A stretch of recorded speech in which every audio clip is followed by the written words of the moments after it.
Hello students, मैं Muzammil Pasha accounting acumen के platform से अपने फाइनेंशियल अकाउंटिंग की सीरीज़ में एक नया वीडियो लेकर हाजिर हूँ। हमने जो अपने पिछले वीडियो से जो अकाउंटिंग साइकिल के बारे में वीडियोस का एक सिलसिला शुरू किया था, हम उसी सिलसिले को आगे बढ़ाएंगे। वीडियो में आगे बढ़ने से पहले मेरी आपसे गुजारिश है कि मेरी वीडियो को लाइक करें और चैनल को सब्सक्राइब करें। आपका बहुत बहुत शुक्रिया। स्टूडेंट्स, हम आपको याद होगा कि पिछले वीडियो में हमने जर्नल एंट्रीज पास की थी। ये जर्नल एंट्रीज थी जो हमने पिछली वीडियोस में पास की थी। आपको इस वीडियो का लिंक डिस्क्रिप्शन में मिल जाएगा। ये फ़र्क सिर्फ ये है कि ये एंट्रीज उस वीडियो के अंदर पावर पॉइंट में थी और यहाँ मैंने इनको एक्सेल में भी रिकॉर्ड कर लिया है। आज की इस वीडियो में हम जर्नल एंट्री से जो different heads of different accounts के बैलेंसेस है उनको लेजर में ट्रांसफ़र करेंगे। ये लेजर क्या होता है, जिसे जनरल लेजर भी कहते हैं। ये एक किस्म का अकाउंट होता है और टेबल होता है जिसमें हर इंडिविजुअल अकाउंट की हेड की डिफरेंट जो ट्रांजैक्शंस हुई हैं वो रिकॉर्ड की जाती है लेजर से।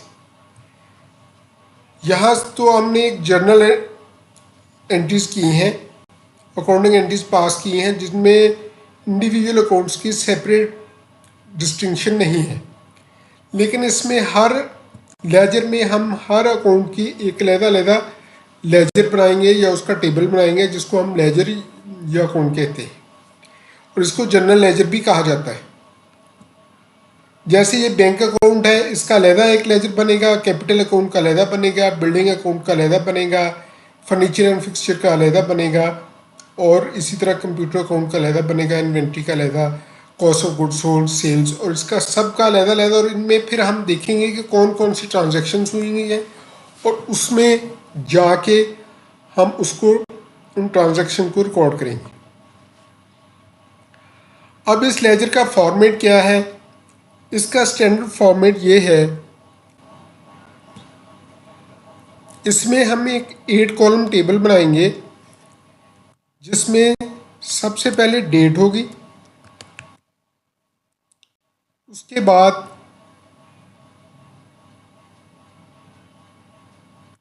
पर्टिकुलर्स होंगे,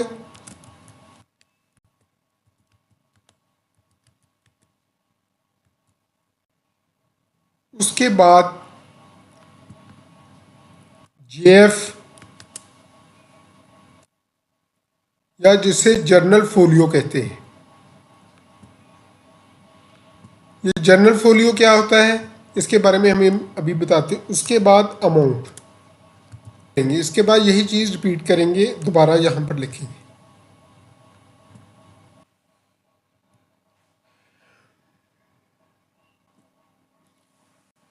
इसमें सबसे पहले डेट आएगी जिसमें हम हर जो ट्रांजैक्शन है उसकी डेट लिखेंगे। फिर उस ट्रांजैक्शन में जो अकाउंट डेबिट या क्रेडिट हुआ है वो लिखेंगे, उसको पर्टिकुलर्स में आएगा। फिर ये आएगा जेएफ जिसे हम जर्नल फोलियो कहते हैं। जर्नल फोलियो जर्नल का वो पेज है जहाँ से ये ट्रांजैक्शन ट्रांसफ़र होते हैं। इसके बाद अमाउंट आएगी, जितनी भी अमाउंट होगी वो आएगी। ये जो चीज़ है यहाँ से लेकर यहाँ तक, ये इसका जो पोर्शन है ये डेबिट होगा, इसको डेबिट पोर्शन कहेंगे।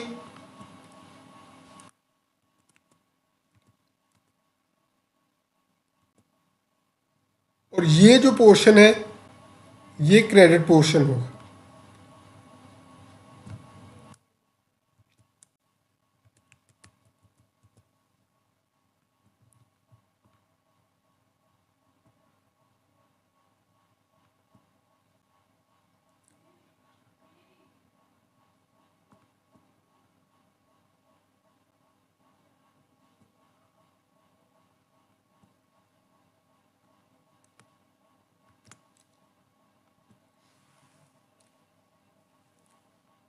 इस तरफ जो भी डेबिट एंट्रीज हैं या डेबिट बैलेंसेस वो आएंगे और यहाँ पर क्रेडिट बैलेंसेस या क्रेडिट एंट्रीज आएंगे। अच्छा, इसके अंदर जो ये जनरल फोलियो है, ये जनरल फोलियो को इस्तेमाल उस वक्त होता था जब हम मैनुअल काम करते, जब अकाउंट्स रजिस्टर्स में मैनुअली तैयार किए जाते थे उस वक्त जनरल फोलियो होता था। अब चूँकि ज़्यादातर कंप्यूटराइज सिस्टम है और स्पेशली एग्जामिनेशन में हमारे पास रजिस्टर्स वगैरह नहीं होते और इस तरह की चीज़ें नहीं होती, तो इसलिए हम इसका जो है यहाँ पर अपने पास इसको स्किप कर देंगे और इसका इस्तेमाल नहीं करेंगे।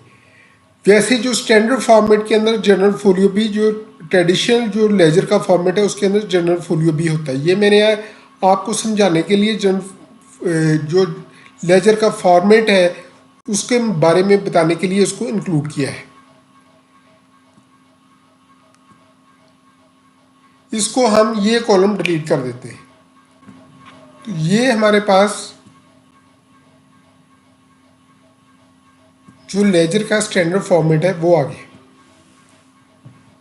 अब इस तरह हर जो है अकाउंट का अलहदा से एक लेजर बनेगा।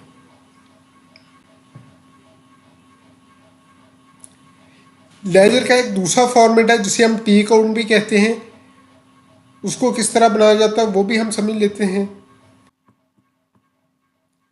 ये टी अकाउंट का फॉर्मेट है। ये आमतौर पर जो एडवांस लेवल पर जब फाइनेंशियल रिपोर्टिंग करते हैं तो वो यूज़ किया जाता है, जो कि आजकल नॉर्मली जब आप अकाउंट्स तैयार करते हैं कंपनीज वगैरह के तो यही फॉर्मेट यूज़ कर सकते हैं। इसमें भी इसकी लेफ़्ट साइड पर यहाँ डेबिट होगा और यहाँ क्रेडिट होगा और उसी तरह एंट्रीज पास की जाएंगी जिस तरह इस अकाउंट में जो स्टैंडर्ड फॉर्मेट है उसमें की जाती है। तो लेकिन हम आज के लेक्चर में हमारा जो स्टैंडर्ड फॉर्मेट है जो बिगनर्स के लिए ज़रूरी, जिसका समझना ज़रूरी, उसी पर हम अपना सारा जो है वो फोकस करेंगे।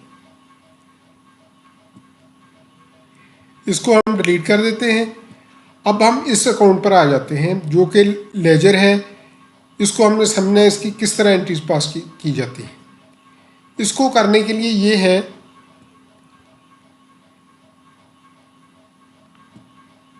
कि हम अपने लेजर्स को डिफरेंट जो टाइप्स है उसमें डिवाइड कर लेते हैं। ये तमाम जो एंट्रीज पास की हैं इसका इन सब का अलग अलग लेजर खुलेगा जिसमें bank account, capital account, building account, furniture और ये तमाम चीज़ें शामिल हैं। इनमें से कुछ अकाउंट्स या हेड्स तो ट्रेडिंग अकाउंट में आएंगे,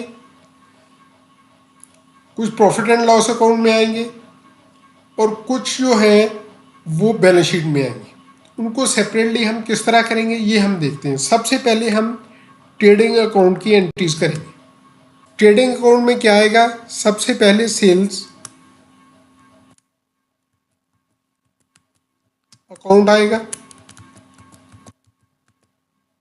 ट्रेडिंग अकाउंट में जो आप सेल्स या मैन्युफैक्चरिंग करते हैं, सेल्स के अगेंस्ट जो कॉस्ट होती है वो आती है। सेल्स और कॉस्ट ऑफ गुड्स सोल्ड जो है वो ट्रेडिंग अकाउंट में आएगा। अब ये हमारा सेल्स अकाउंट होगा सबसे पहले।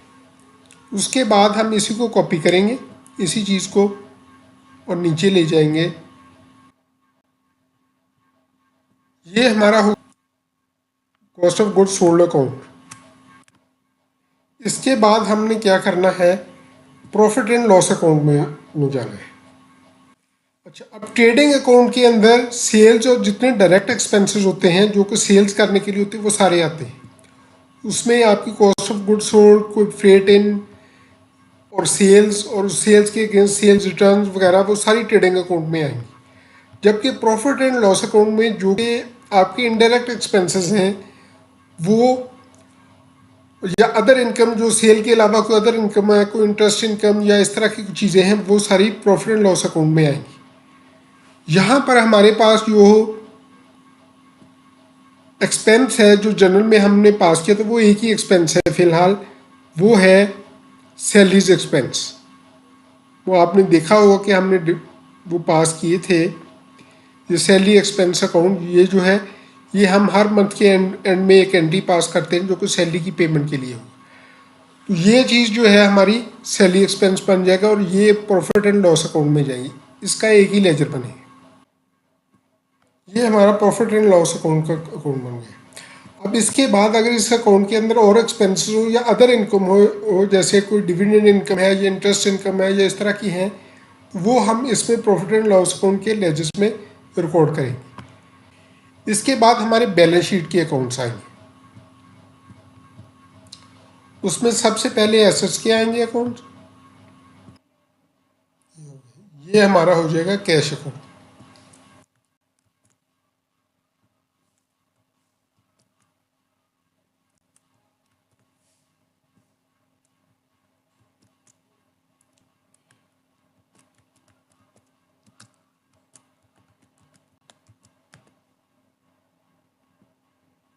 उसके बाद इसके नीचे हम इसी तरह बनाएंगे बैंक अकाउंट, इसी को कॉपी करेंगे।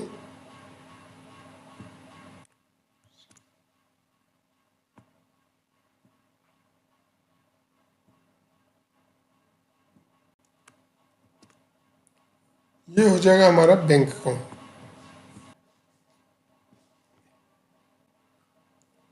इसके बाद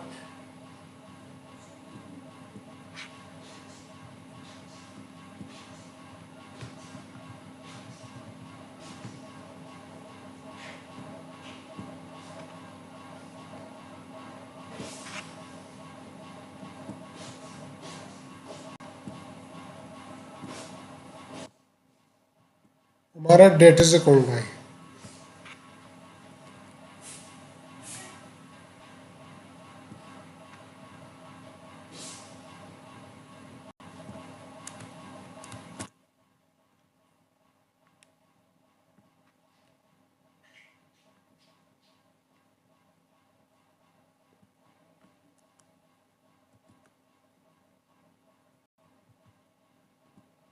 ये डेटर्स अकाउंट आ गया।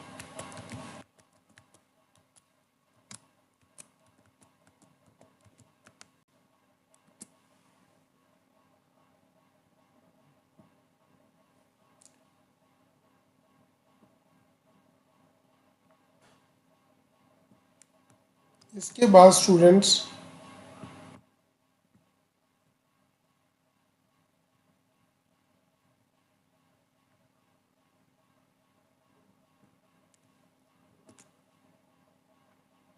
इन्वेंट्री अकाउंट आए।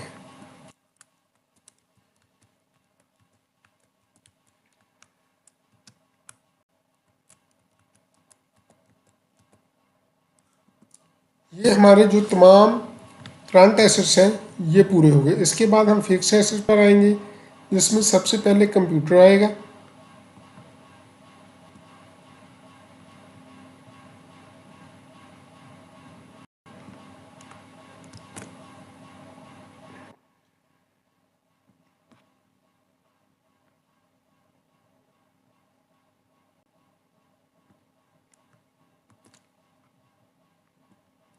ये कंप्यूटर अकाउंट आ गया।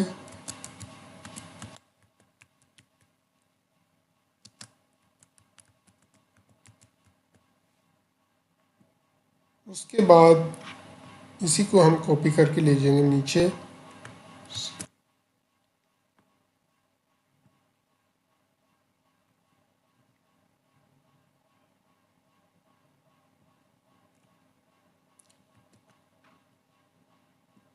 ये हमारे पास आएगा फर्नीचर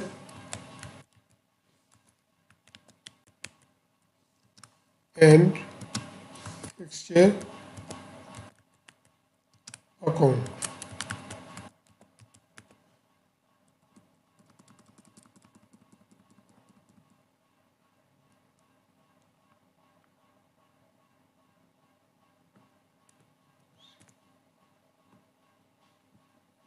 लास्ट हमारा अकाउंट जो होगा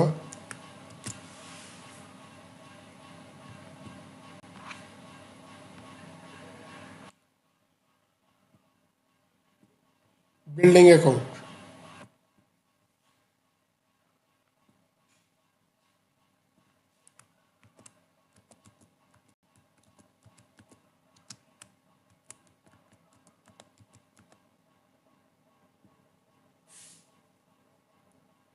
अब हम देखते हैं कि इसमें एसेट्स में कोई रह तो नहीं गया हमारा अकाउंट। बैंक हो गया, बिल्डिंग हो गया, फर्नीचर एंड फिक्सचर हो गया और इन्वेंट्री भी हो गया, और इसके बाद कैश अकाउंट भी हो गया है, वो भी हमने डेटर्स अकाउंट भी हमने बना लिया है। इनमें से अब कोई मिसिंग नहीं। अब इन अकाउंट्स में से जो भी रिस्पेक्टिव एंट्रीज हुई हैं सारी हम इधर आके लिखेंगे। इसके बाद हमारे पास लेजर, लास्ट जो लेजर रह गए हैं वो लाइबिलिटीज। यहाँ पर हमारी कैपिटल लाइबिलिटीज एंड कैपिटल आ जाएगा।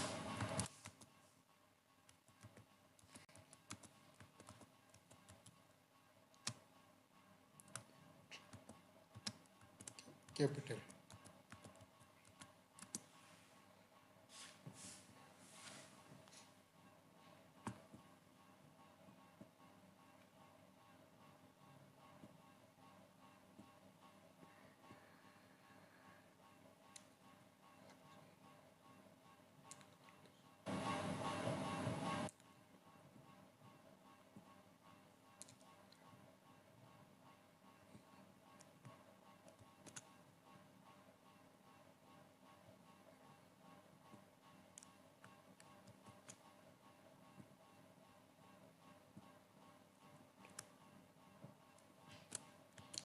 क्रेडिटर्स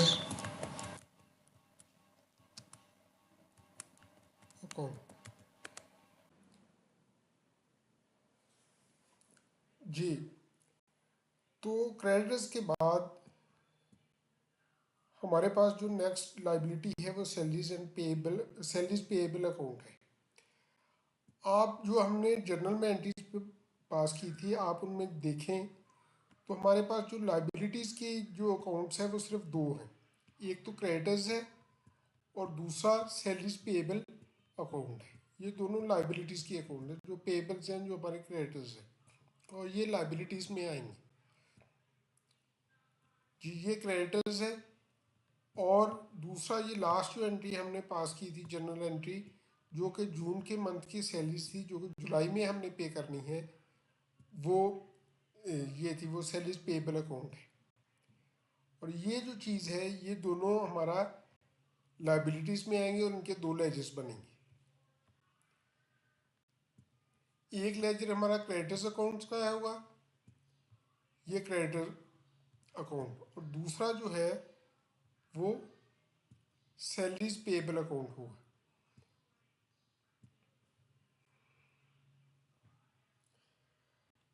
और ये दोनों लाइबिलिटीज अकाउंट है। और तीसरा हमारा अकाउंट जो आएगा अब इसमें वो कैपिटल अकाउंट होगा। इसी को कॉपी करते हैं और इसको नीचे पेस्ट कर देते हैं।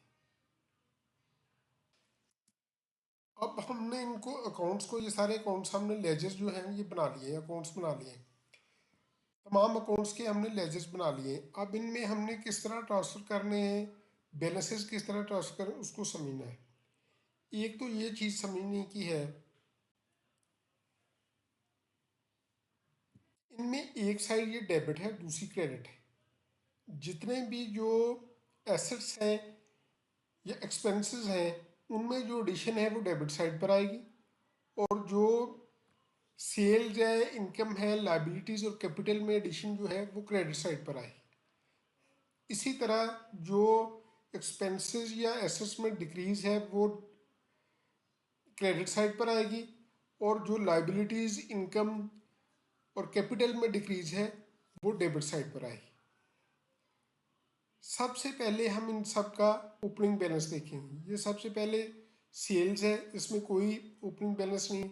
हम ये देखेंगे कि हम हमारी सबसे पहले हम जाके जर्नल में देखते हैं कि हमने कौन सी एंट्री पास की। सबसे पहले बैंक अकाउंट है, bank to capital account. Bank account यहाँ पर डेबिट हुआ है और कैपिटल अकाउंट क्रेडिट हुआ, इनकी एंट्री क्या होगी। हम अपने लेजर में जाएंगे, अपने बैंक अकाउंट पर जाएंगे। एसेट्स में ये हमने बैंक अकाउंट बनाया था। बैंक अकाउंट में सबसे पहले हम देखते हैं, जब स्टार्ट करते हैं यहाँ पर हम लिखेंगे अपनी डेट। हमने ये जो डेटा है 1 जनवरी से शुरू किया है।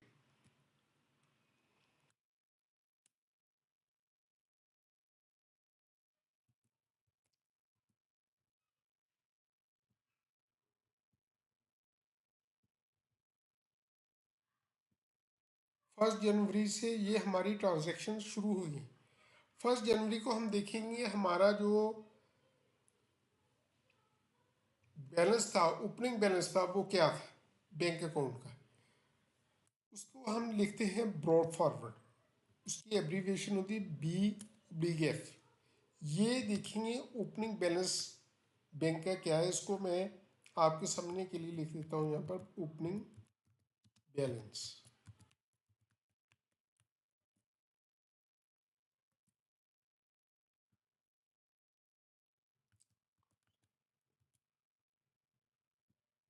याद रखिए जो एसेट्स हैं उनका जो नॉर्मल बैलेंस होता है वो डेबिट होता है। जब इनका हम ब्रॉड फॉरवर्ड पिछले पीरियड से आगे लेके आएंगे तो वो नॉर्मली जो बैलेंस होगा वो डेबिट बैलेंस है, इसीलिए हमने इसको डेबिट साइड पर लिखा है। हमारे पास बैंक का ओपनिंग बैलेंस कोई नहीं था, ज़ीरो था, हम ज़ीरो लिख देंगे, कोई बैलेंस नहीं। उसके बाद जो पहली एंट्री हुई है, जो ट्रांजैक्शन हुई है, वो बैंक अकाउंट टू कैपिटल। इसमें हम बैंक अकाउंट को कैपिटल से डेबिट करेंगे। फर्स्ट हमारी डेट थी 1 जनवरी 2023, तो वही हम यहाँ पर आके लिखेंगे। ये 23 आप कर लेंगे, 24 ने 23।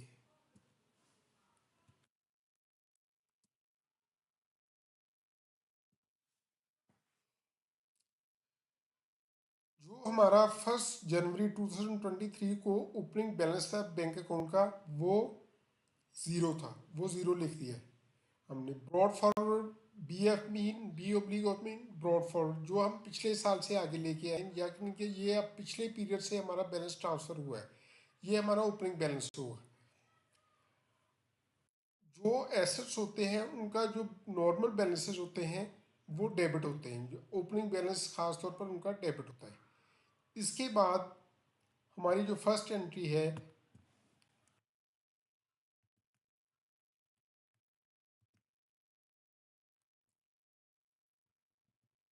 वो ये हुई है ट्रांजैक्शन, जो bank account to capital account. यहाँ पर बैंक डेबिट हुआ और कैपिटल क्रेडिट हो रहा है। बैंक अकाउंट में इंक्रीज हुआ है, increase in assets is debited. Bank एक एसेट है, हम यहाँ पर डेबिट साइड पर इसको डेबिट करेंगे और इसमें कैपिटल को क्रेडिट कर देंगे। यही एंट्री हम लिखेंगे टू कैपिटल अकाउंट।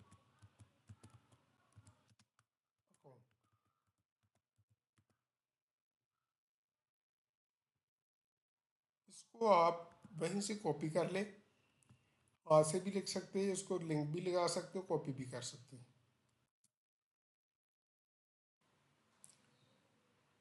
अब इसकी जो क्रॉसपॉन्डिंग एंट्री है वो ही कैपिटल अकाउंट में भी होगी, हमारा कैपिटल अकाउंट भी इंक्रीज होगा। वो एंट्री हम क्या करेंगे, वो यही एंट्री कैपिटल अकाउंट की क्रेडिट साइड पर होगी।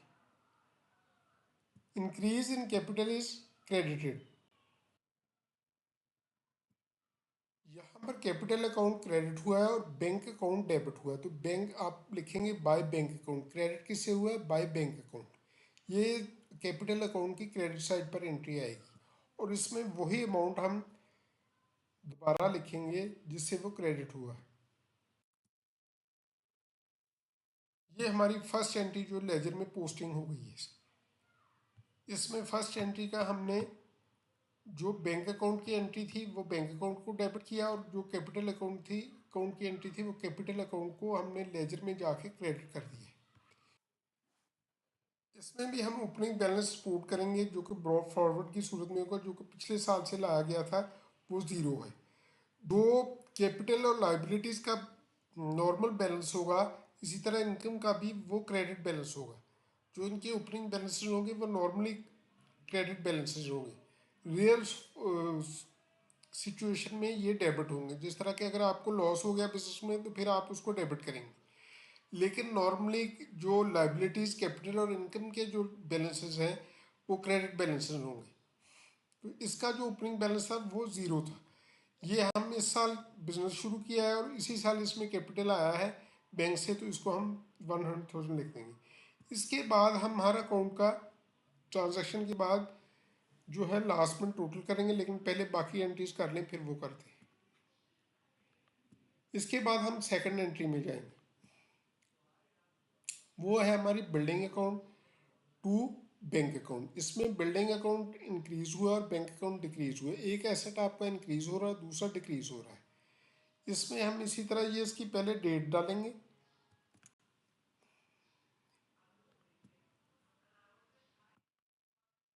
हम बिल्डिंग अकाउंट में जाते हैं जो कि हमारी एसेट्स में है, हमारे एसेट्स में है, ये है बिल्डिंग अकाउंट। बिल्डिंग अकाउंट में भी उसी तरह सबसे पहले हम इसका बैलेंस देखेंगे, ओपनिंग बैलेंस क्या है। ओपनिंग बैलेंस इसका भी ज़ीरो है। इसको हम इसी तरह, ये भी एक हमारा एसेट है, इसलिए इसका जो बैलेंस होगा ओपनिंग बैलेंस वो डेबिट होगा।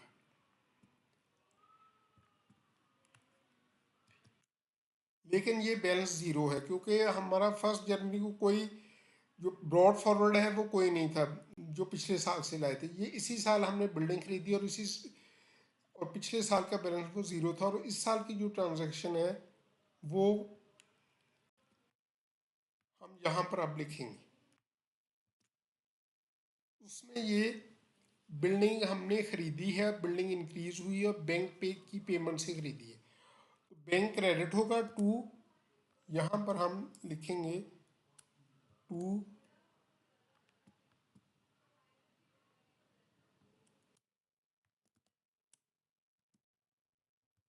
To bank account.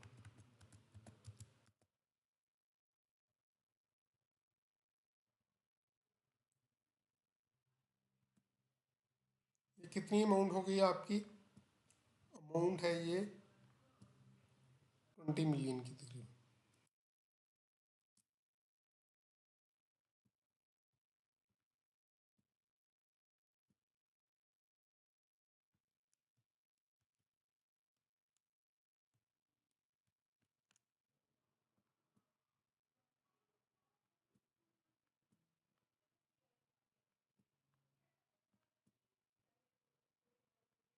ये हमने कर दिया है, इसको डेबिट कर दिया। इसके बाद इसी तरह ये क्योंकि बैंक से परचेज किया है, बैंक अकाउंट हमारा उतना डिक्रीज हो जाएगा। उसकी क्या है, हम बैंक अकाउंट में जाकर उतनी अमाउंट से क्रेडिट पर जाके इसको करेंगे, एंट्री करेंगे।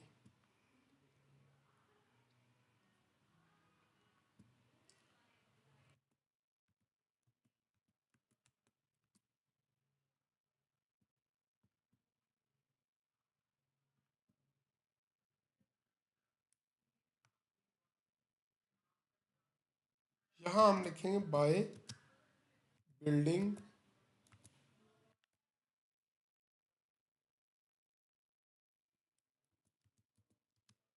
अकाउंट।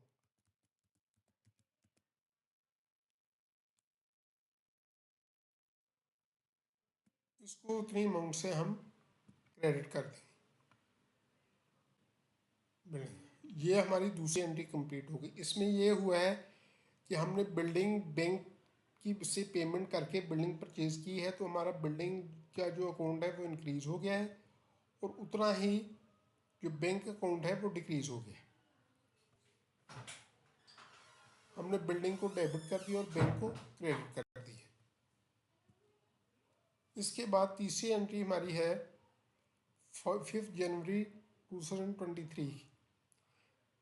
ये यहाँ पर हमने फर्नीचर परचेज किया था by paying through bank. Bank से पेमेंट करके फर्नीचर पे परचेज किया, और फर्नीचर की जो वैल्यू है वो 2 मिलियन है। और ये एंट्री भी हम उसी तरह करेंगे। सबसे पहले इसकी डेट देखते, वो है 5 जनवरी। फर्नीचर एंड फिक्सचर अकाउंट में जाके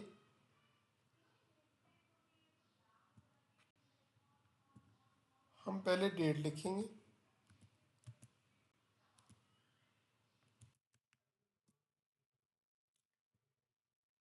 ये यूके की जो डेट है उसका मैंने फॉर्मेट लिया है, ये आप अपनी मर्जी के मुताबिक जो भी फॉर्मेट चाहें वो कर सकते हैं। इस डेट के बाद हम इसको लिखें, हमने बैंक से पेमेंट की है तो टू बैंक अकाउंट।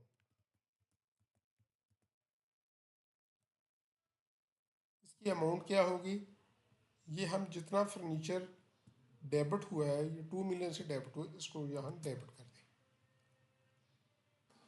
इसमें भी सबसे पहले हम 1 जनवरी का जो ओपनिंग बैलेंस है या ब्रॉड फॉरवर्ड बैलेंस है वो रिपोर्ट करेंगे, जो कि डेबिट साइड पर आएगा। ये भी एसेट है, इसलिए इसका जो ओपनिंग बैलेंस है वो डेबिट होगा, जो कि ज़ीरो है। उसके बाद हमने जो परचेज़ की है वो इसमें रिपोर्ट करेंगे, जो कि 2 मिलियन की। वो बैंक अकाउंट को हमने क्रेडिट किया है और फर्नीचर अकाउंट को डेबिट किया है। इसी तरह ये बैंक की जो एंट्री बैंक अकाउंट में भी होगी, उतना बैंक अकाउंट डिक्रीज हो जाएगा आपका। इसमें furniture and fixture account debit होगा और बैंक अकाउंट को हम क्रेडिट कर देंगे, और ये इसकी क्रेडिट साइड पर अमाउंट आएगी, ये उतनी अमाउंट यानी कि 2 मिलियन।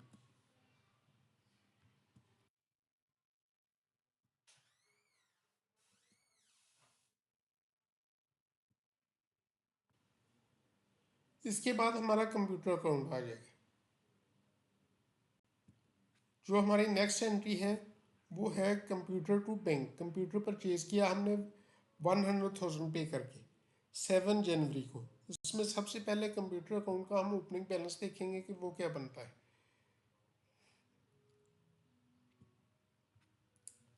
कंप्यूटर अकाउंट का जो ओपनिंग बैलेंस है वो भी ज़ीरो होगा, क्योंकि 1 जनवरी को हमारे पास कोई कंप्यूटर में कोई एंट्री नहीं थी, कोई बैलेंस नहीं था। इसके बाद 7 जनवरी को हमने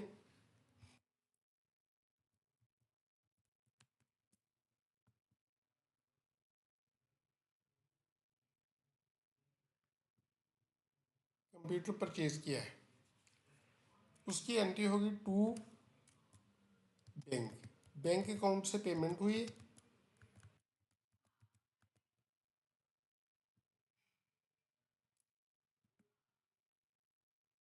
उतने अमाउंट से हम इसको डेबिट कर दें। ये देखिए, ये हमने एंट्री की थी computer account to bank account. Bank account जहाँ क्रेडिट हुआ है और कंप्यूटर अकाउंट डेबिट हुआ है। कंप्यूटर में इंक्रीज हुआ और बैंक डिक्रीज हुआ है, इसलिए कंप्यूटर को हम, जो कि एक एसेट है, उसको डेबिट करेंगे। और क्योंकि बैंक डिक्रीज हुआ है तो बैंक को जाकर हम उसको बैंक अकाउंट में, वहाँ उसके क्रेडिट साइड पर यही एंट्री करेंगे।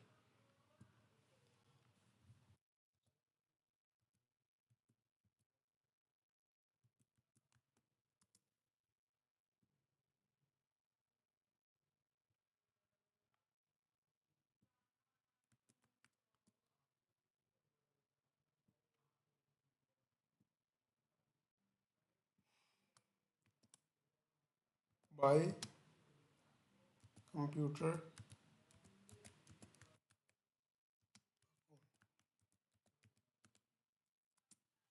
यहाँ पर बैंक अकाउंट को क्रेडिट किया जाएगा और उतनी अमाउंट कंप्यूटर अकाउंट को हम डेबिट कर देंगे। ये वही वैल्यू हमारी जो है, जिससे हमने बैंक को डेबिट किया था, वो इधर आ जाए।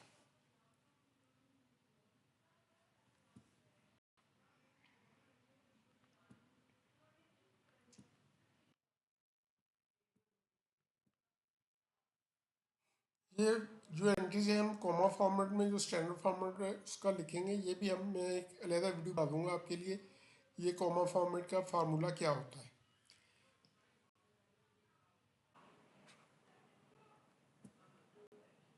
इसके बाद 10 जनवरी को हमने क्रेडिट पर परचेजेस की, गुड्स परचेज किए सेल के लिए।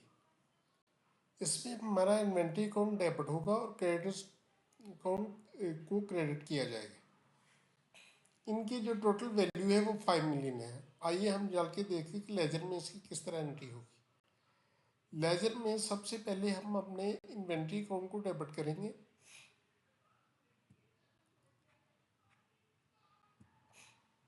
ये हमारा क्रेडिटर से डेबिट होगा।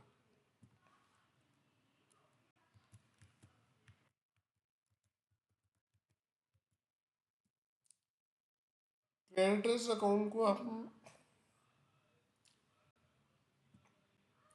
क्रेडिट करेंगे और इन्वेंट्री अकाउंट को डेबिट करेंगे। यहाँ पर हमारा जो ओपनिंग बैलेंस है वो ज़ीरो होगा, क्योंकि ओपनिंग बैलेंस हमारे पास कुछ नहीं था। और जो 10 जनवरी को हमने क्रेडिटर्स परचेजेस किए हैं, वो हम क्रेडिटर्स को क्रेडिट करेंगे और इन्वेंट्री को डेबिट कर देंगे। ये क्रेडिट पर परचेज की गई, इसलिए क्रेडिटर्स को क्रेडिट किए जाएंगे। ये क्रेडिटर्स हमारी लाइबिलिटी है, इसलिए इनको क्रेडिट किया जाएगा। इसकी कोरस्पॉन्डिंग एंट्री इसी तरह क्रेडिटर्स अकाउंट में भी जाकर होगी। वो हम क्या करेंगे, उसमें हम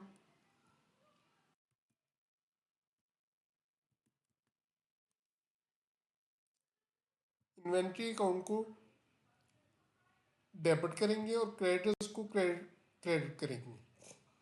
ये एंट्री क्रेडिटर्स के क्रेडिट साइड पर होगी।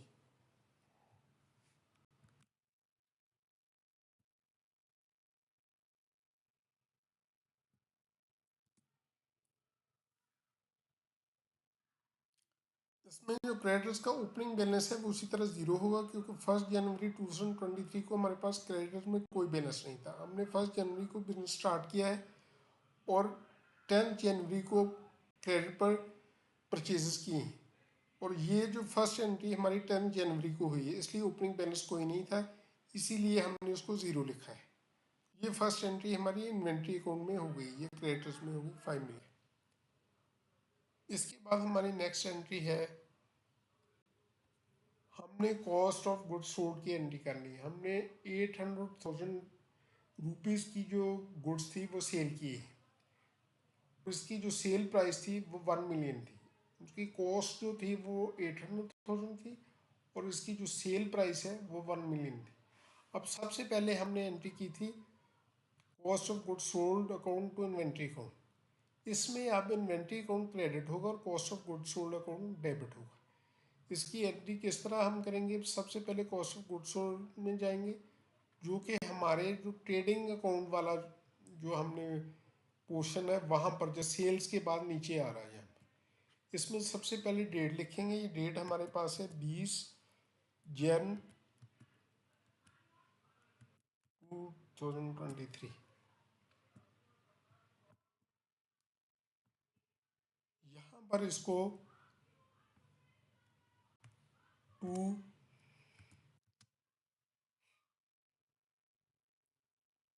इन्वेंट्री अकाउंट से डेबिट कर दें।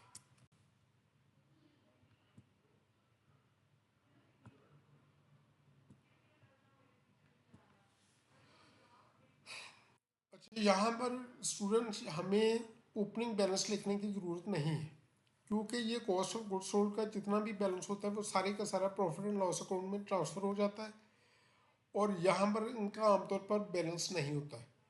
जो ओपनिंग या क्लोजिंग बैलेंसेज होते हैं वो ज़्यादातर एसेट्स, लाइबिलिटीज़ और कैपिटल के होते हैं। एक्सपेंस जो trading and profit and loss loss account की आइटम्स होती हैं, उनका ओपनिंग या क्लोजिंग बैलेंस नहीं होता। वो सारी की सारी जो है क्लोज कर दी जाती है क्लोजिंग एंट्रीज के जरिए, जो कि हम बाद में आने वाले लेक्चर्स में पढ़ेंगे। तो इनकी जो हम डायरेक्ट एंट्रीज करते हैं, इसका ओपनिंग या क्लोजिंग बैलेंस जो है लिखने की ज़रूरत नहीं है उस तरह। इसके बाद इसमें जो एंट्री होगी, जो इसमें वैल्यू लिखेंगे वो होगी 800,000।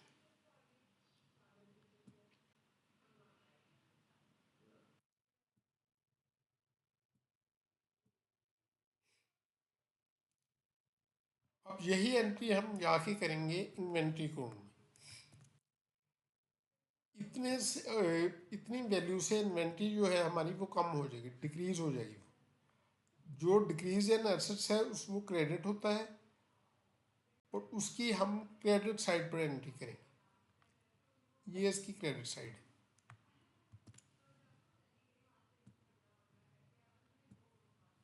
और इसको वही 800,000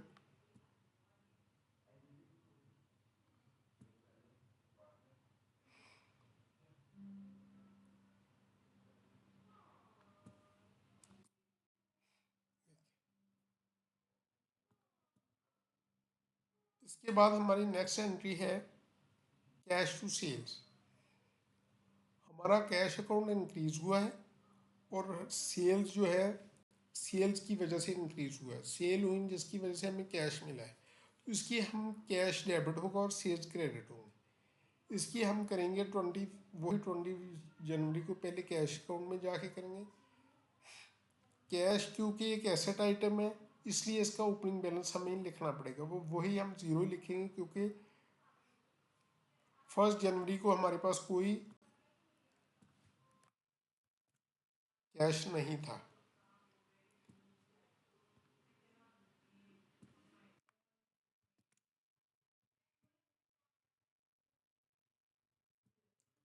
साल में कर लेते हैं। अब 20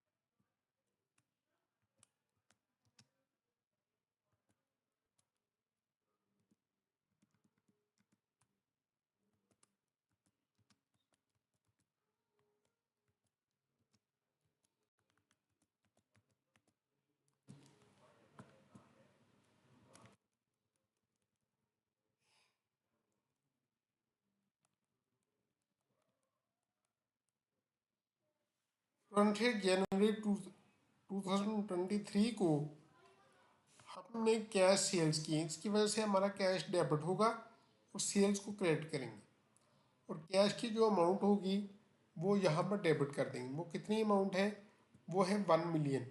ये देखिए ये अमाउंट जो है यहाँ पर डेबिट हो।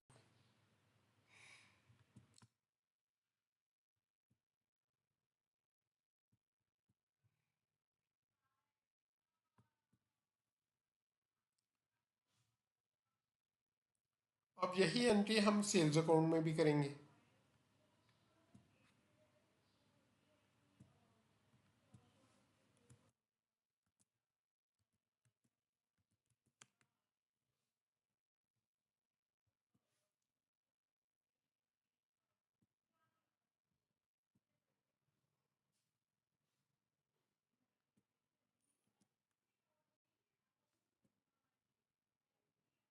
सेल्स अकाउंट में ये क्रेडिट साइड पर आएगी एंट्री, और सेल्स अकाउंट जो ट्रेडिंग अकाउंट है, trading and profit and loss account का, इसका ओपनिंग बैलेंस हम नहीं लिखेंगे। इसकी डायरेक्ट एंट्री की जाएगी, इसके जो जितने भी टोटल बैलेंस होते हैं वो सीधा सेल्स अकाउंट के trading and profit and loss account को ट्रांसफर हो जाते हैं। इसलिए सेल्स अकाउंट में हम एंट्री करेंगे 20, 23, 20 जनवरी 2023 को ये बैंक अकाउंट से क्रेडिट होगा। यहाँ लिखेंगे बाय सॉरी कैश अकाउंट से क्रेडिट होगा, कैश अकाउंट। यहाँ पर इसकी वही 1 मिलियन अमाउंट आ जाएगी।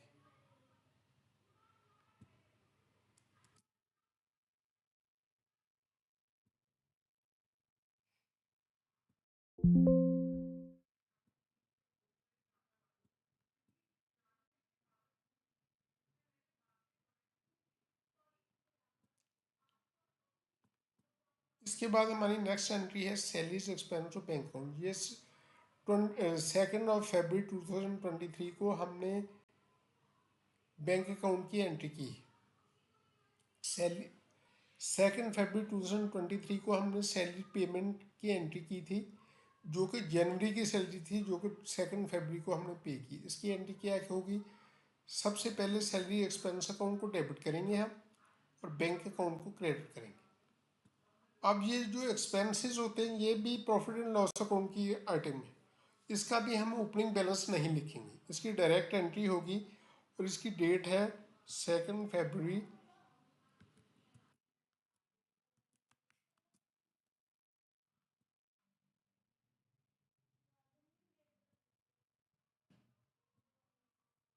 इसकी हम एंट्री करेंगे टू बैंक अकाउंट।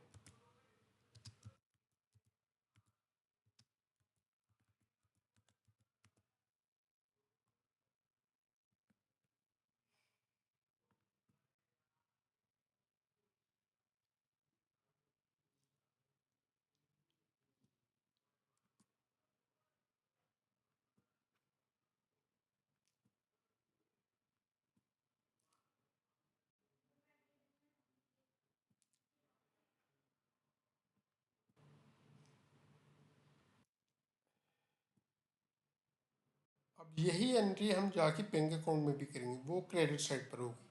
आपने सैलरीज एक्सपेंसेस में से सैलरी की पेमेंट की है, जिसकी वजह से आपका बैंक अकाउंट में डिक्रीज हुआ है। आप इसकी एंट्री यहाँ पर दो दो इसको करें।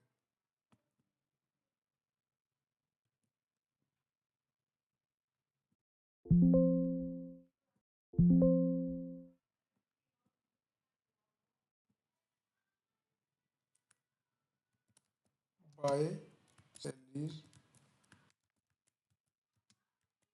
एक्सपेंस,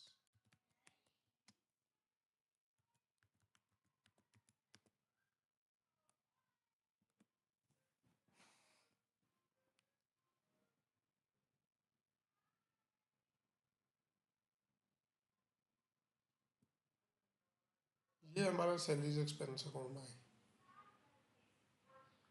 इसमें इसी अमाउंट से हम इसको डेबिट कर दें, क्रेडिट कर दें।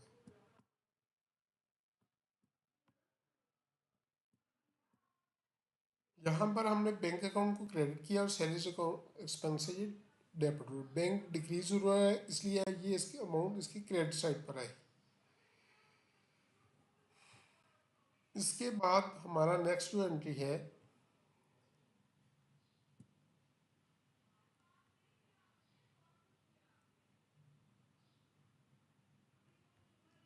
वो है सैलरीज एक्सपेंस अकाउंट। ये हो गया अकाउंट। नेक्स्ट फिर हमने 20 फरवरी को गुड्स सेल किए हैं, जो कि 1.6 मिलियन जिनकी कॉस्ट है। हम इसी तरह पहले कॉस्ट ऑफ गुड्स सोल्ड को में जाके एंट्री करेंगे और साथ ही क्रेडिट करेंगे इन्वेंट्री अकाउंट।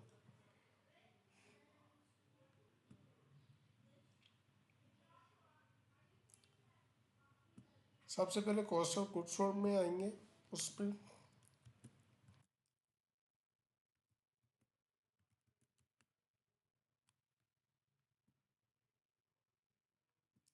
ये हमारी एंट्री होगी। यहाँ पर टू इन्वेंट्री अकाउंट, यही एंट्री होगी, सिर्फ वैल्यू चेंज होगी और डेट चेंज होगी। इन्वेंट्री अकाउंट ही आपका क्रेडिट होगा यहाँ पर। यहाँ पर वैल्यू क्या आएगी, 1.6 मिलियन, ये वाली।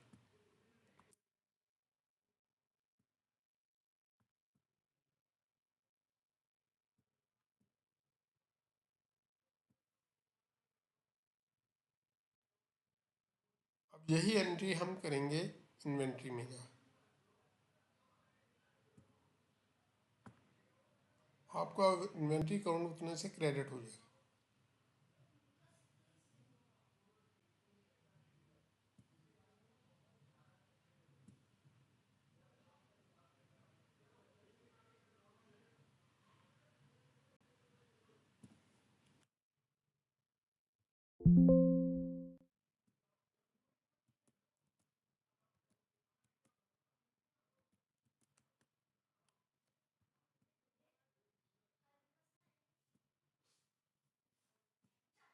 यहाँ पर आएगा by cost of goods sold account.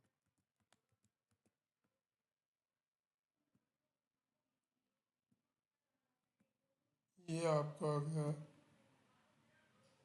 1.6। अब ये जो ऊपर एंट्री की है, यहाँ पर भी स्टूडेंट ये बाय गुड्स, ये गलती से हो गई थी। यही आएगा by cost of goods sold account आएगा। इसको भी आप करेक्ट कर लीजिए।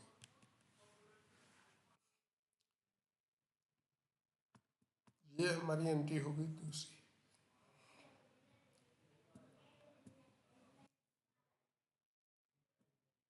इसके बाद हमारी जो है, हमने वो सेल्स रिकॉर्ड करनी। यहाँ पर सेल जो हुई है वो क्रेडिट पर हुई है, इसलिए हमने डेटर्स अकाउंट को डेबिट करेंगे और सेल्स अकाउंट को क्रेडिट करेंगे। हम पहले डेटर्स अकाउंट में जाएंगे।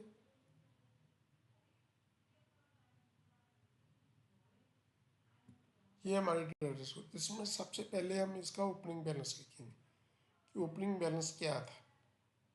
वो ज़ीरो था। ये एसेट्स है, ये बैलेंस शीट की आइटम है, इनके बैलेंसेस होते हैं, इनके बैलेंसेस लिखने होते हैं।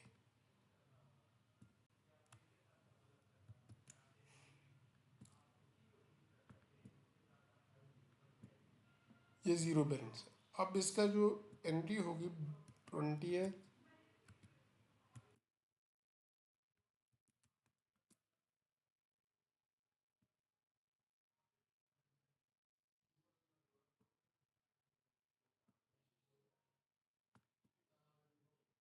उसमें ये टू सेल्स, सेल्स क्रेडिट होंगी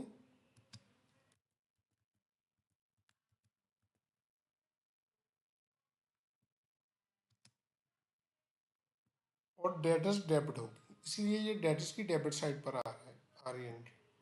हमने कितने की है ये सेल्स, 2 मिलियन की सेल्स की। ये यहाँ पर वैल्यू आ जाएगी। इसी तरह ये सेल्स में भी जाके यही एंट्री होगी, सेल्स अकाउंट की क्रेडिट साइड पर। हम अपने सेल्स अकाउंट में जाएंगे, यहाँ पर दोबारा फिर यही एंट्री की जाएगी।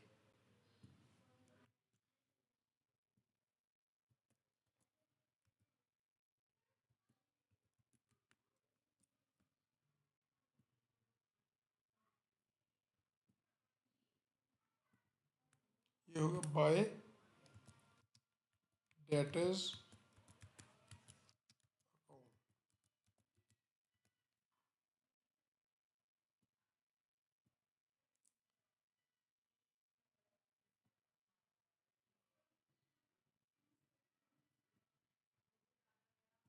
ये क्या एंट्री होगी,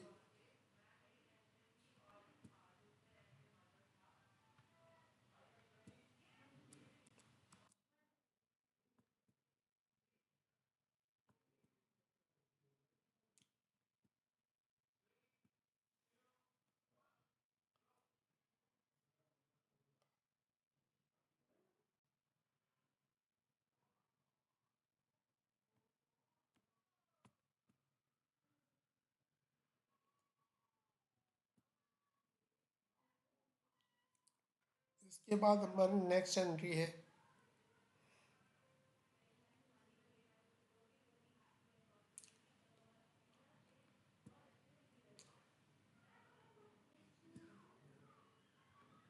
दो मार्च को, 2 मार्च 2023 को सैलरीज की पेमेंट की गई है, जो कि फरवरी की सैलरीज थी।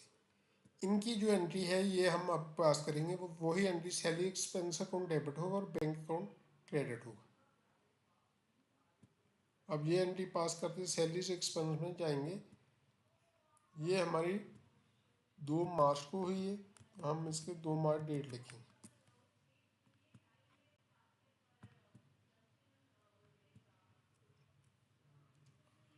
और यही एंट्री सिर्फ डेट चीज चेंज होगी, रिपीट हो जाएगी।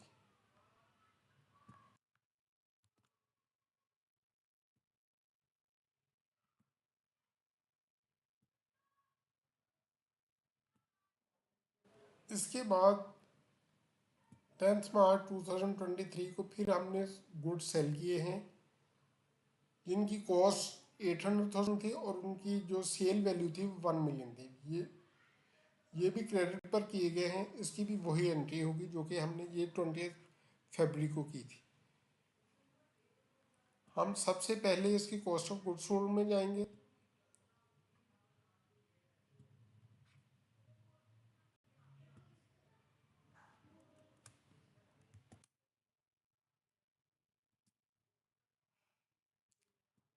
ये 10 मार्च को एंट्री हुई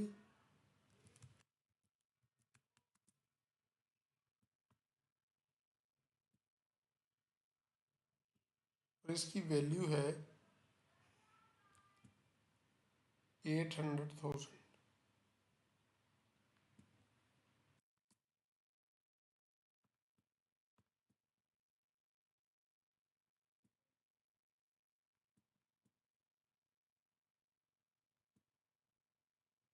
और इसी तरह ये इन्वेंट्री अकाउंट में भी यही एंट्री की जाएगी।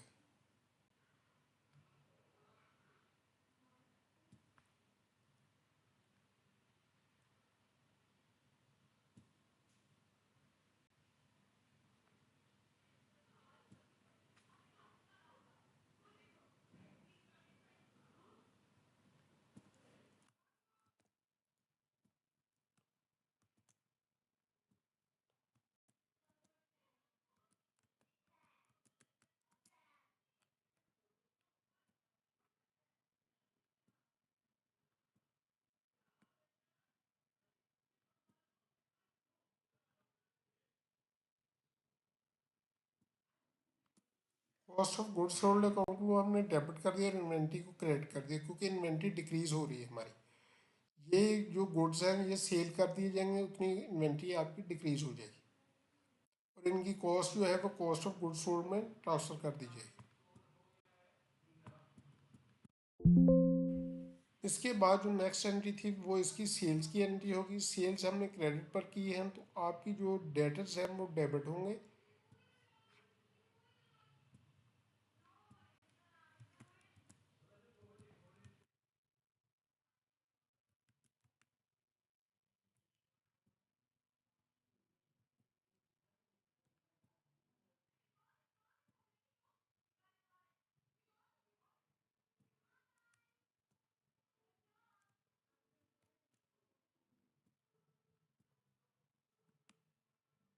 डेटर्स को हम 1 मिलियन से डेबिट कर दें।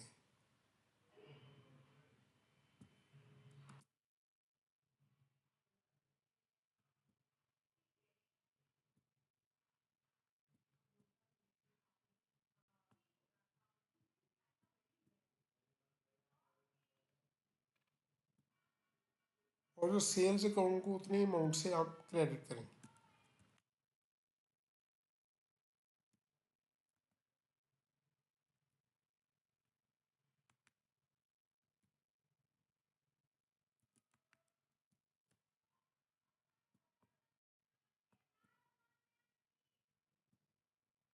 यही एंट्री है।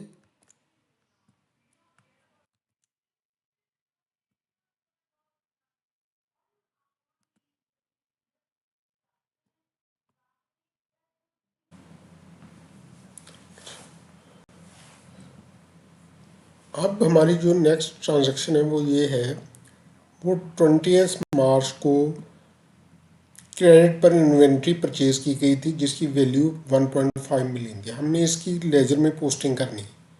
इसकी किस तरह की जाएगी, ये इन्वेंट्री अकाउंट डेबिट होगा और क्रेडिटर्स को क्रेडिट किया जाएगा। इन्वेंट्री अकाउंट में जाके हम, ये इन्वेंट्री अकाउंट है, इसमें हम 20 मार्च की डेट लिखेंगे और क्रेडिटर्स को क्रेडिट कर देंगे और इसकी वैल्यू जो है वो आप 1.5 मिलियन यहाँ से लेंगे।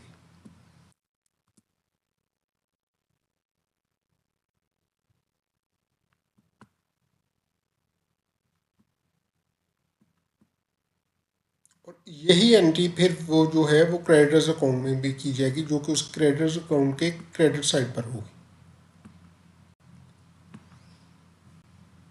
यहाँ हम 20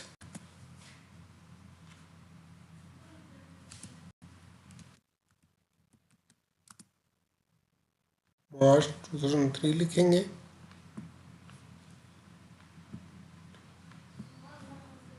और इसे बाय इन्वेंट्री अकाउंट से क्रेडिट करेंगे। तो इसकी वैल्यू जो है वही होगी जो हमने इधर से कॉपी की थी।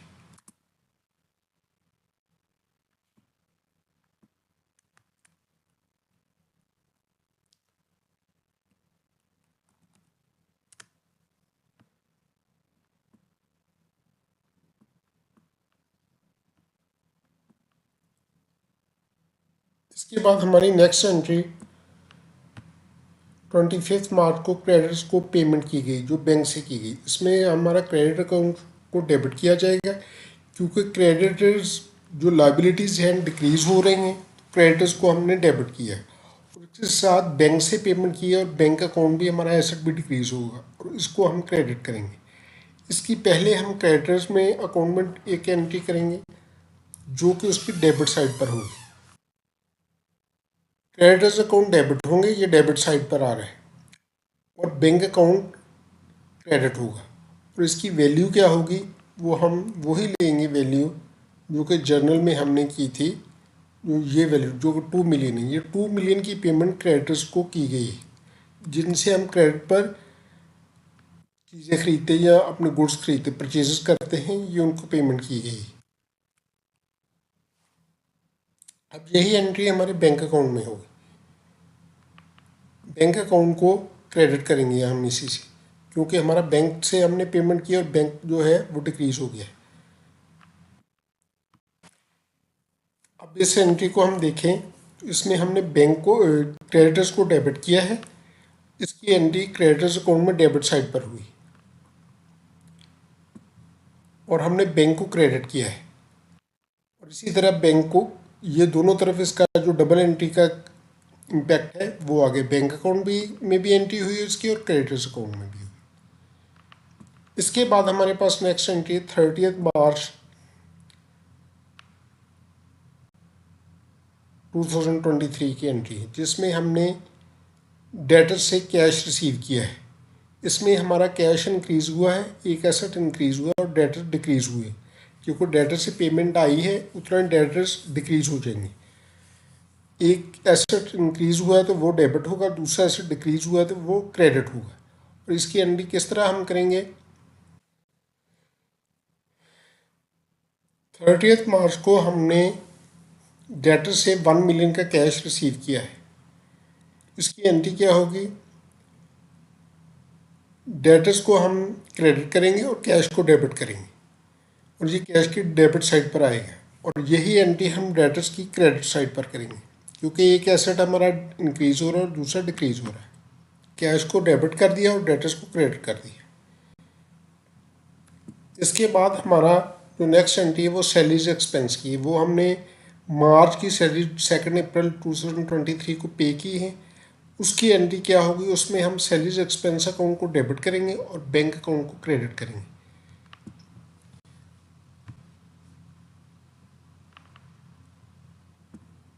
हम अपने सैलरी एक्सपेंस अकाउंट में जाते हैं, वहाँ पर यही एंट्री होगी।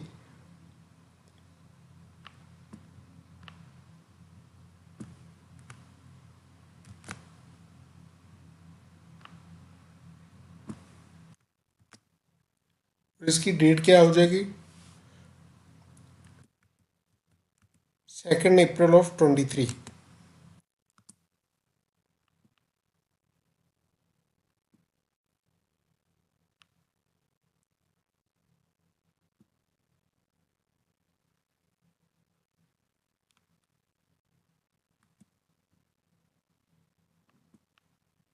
ये 200,000 है।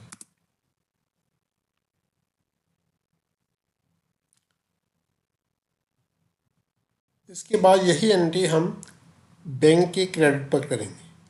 जब एक्सपेंस इंक्रीज होता है तो उसको डेबिट करते हैं, उसके क्रॉसपोंडिंग जो भी अकाउंट होता है उसको क्रेडिट करते हैं। जहाँ बैंक से पेमेंट हुई तो बैंक अकाउंट को हम क्रेडिट करेंगे।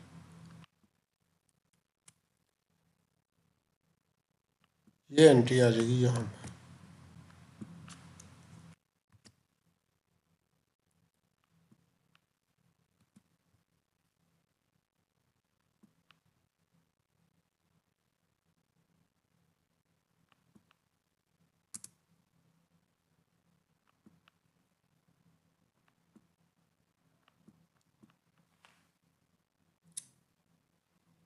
ठीक है जी, ये हमारा ये एंट्री होगी। और ये कब हुई है इसकी डेट भी हम लिख देते हैं, 2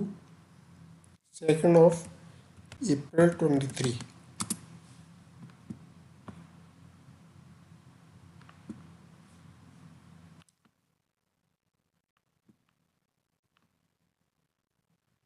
इसके बाद 10 अप्रैल को हमने कैश पर सेल्स की और उनकी सेल्स की जो कॉस्ट थी वो 950,000 थी और सेल की वैल्यू 1.2 मिलियन थी। इसकी एंट्री किस तरह पोस्टिंग करेंगे हम इसकी? सबसे पहले कॉस्ट ऑफ गुड्स सोल्ड है और फिर inventory. Cost of goods sold को डेबिट करेंगे और इन्वेंट्री को क्रेडिट करेंगे उसी अमाउंट से।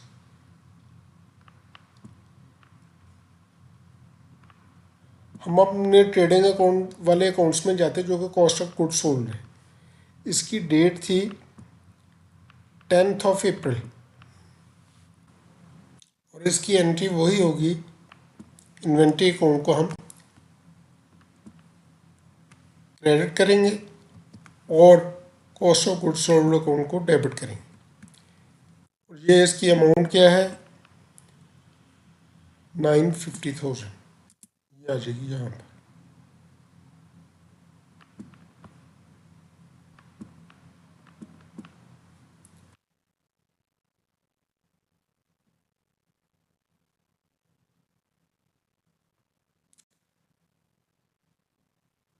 अब यही एंट्री हम इन्वेंट्री अकाउंट में जाकर पास करेंगे, उसी अमाउंट से इन्वेंट्री हमारी जो है वो डिक्रीज़ हो जाएगी, क्योंकि ये हमने कॉस्ट ऑफ गुड्स सोल्ड को ट्रांसफ़र कर दी, इतनी क्वांटिटी हमारी सेल हो गई, तो उतनी जो हमारी जो गुड्स हैं या उनमें कमी आ जाएगी, वो इन्वेंट्री डिक्रीज़ हो जाएगी। इसके बाद हमारी नेक्स्ट एंट्री है, इसी की एंट्री है, ये कैश पर सेल्स की गई है। इसमें कैश अकाउंट डेबिट होगा और सेल्स को क्रेडिट करेंगे हम। ये भी 10 अप्रैल की एंट्री है। इसको हम पहले कैश में जाते हैं और यही एंट्री हम फिर इसको करेंगे सेल्स अकाउंट में।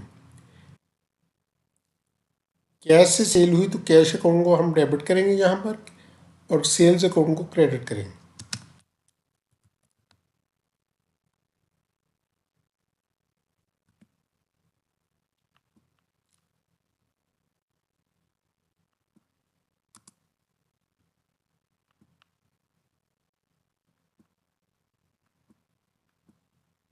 इसके बाद हमारी एंट्री है सैलरी एक्सपेंस की पेमेंट की, जो कि हमने 2 मई को जून की 2 मई को अप्रैल की सैलरी पे की, और इसकी वही एंट्री स्टैंडर्ड एंट्री जो हमारी है वो करेंगे हम। सैलरी एक्सपेंस में जाके इसको डेबिट करेंगे। 2 मई को हमने सैलरी पे की है, ये सैलरी एक्सपेंस को डेबिट करेंगे और साथ ही हम बैंक को क्रेडिट कर देंगे। जो एसेट में जाके ये बैंक है और यही हमारी एंट्री यहाँ पर होगी। इसके बाद हमारी अगली एंट्री है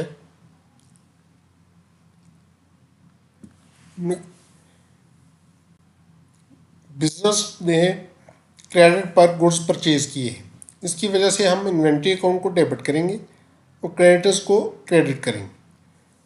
लाइबिलिटी इंक्रीज होगी तो वो क्रेडिट होगी और एसेट इंक्रीज होगा तो वो डेबिट होगा। इन्वेंट्री हमारा एसेट है इसलिए वो डेबिट हो रहा है और क्रेडिटर्स जो है वो लाइबिलिटी है तो वो क्रेडिट होगी। तो इसकी एंट्री किस तरह करेंगे, इसकी पोस्टिंग किस तरह करेंगे,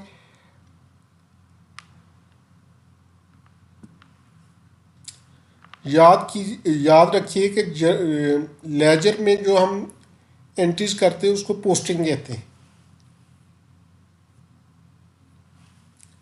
इसमें हमारे इन्वेंट्री अकाउंट जो है वो इंक्रीज हुआ है, इसलिए पहले हम इन्वेंट्री को डेबिट करेंगे।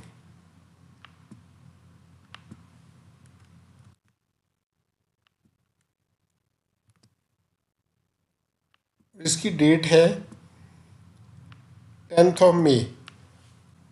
इस एंट्री की पोस्टिंग हमने कर ली है।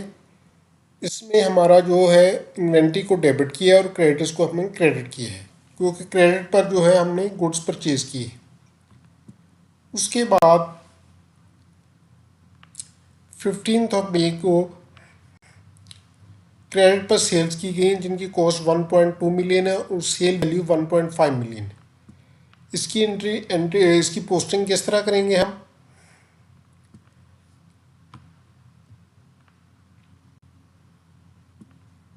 सबसे पहले कॉस्ट ऑफ गुड्स सोल्ड में एंट्री होगी।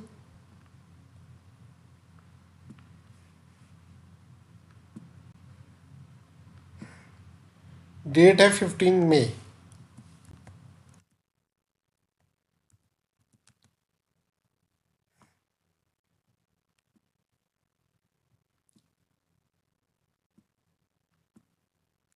इन्वेंट्री को क्रेडिट करेंगे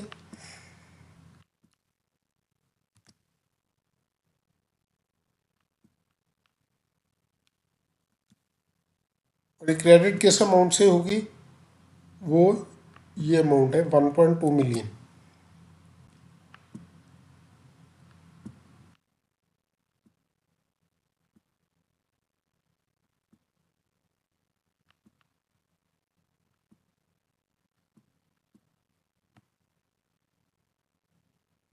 और इसके बाद इन्वेंट्री अकाउंट को क्रेडिट कर दिया जाए। ये हमारा इन्वेंट्री अकाउंट है, क्योंकि इन्वेंट्री उतनी डिक्रीज हो जाएगी। ये यही एंट्री पास होगी। इसके बाद जो हमारी क्रेडिट पर सेल्स की गई हैं उसकी पोस्टिंग की जाए।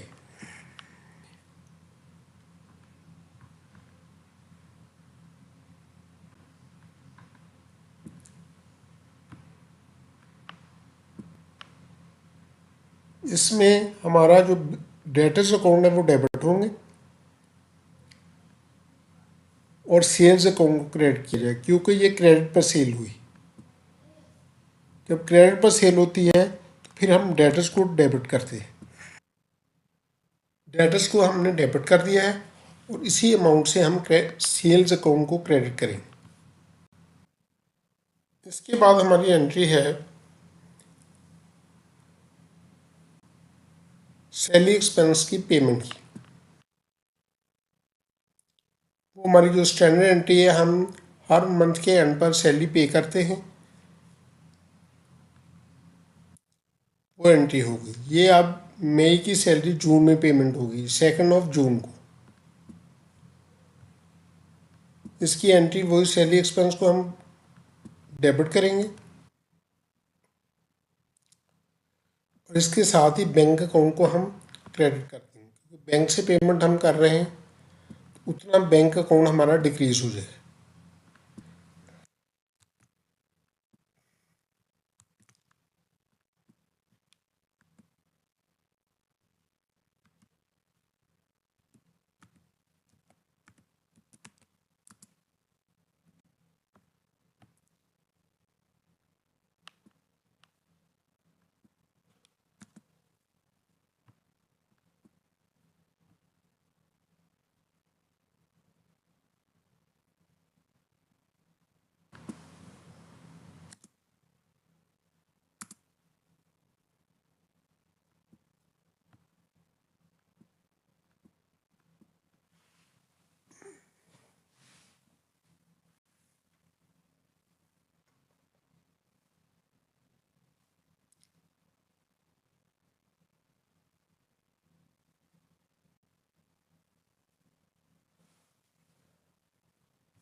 इसके बाद हमने क्रेडिटर्स को 1.5 मिलियन की पेमेंट की। ये 6 जून को पेमेंट की गई है। इसकी एंट्री क्या होगी?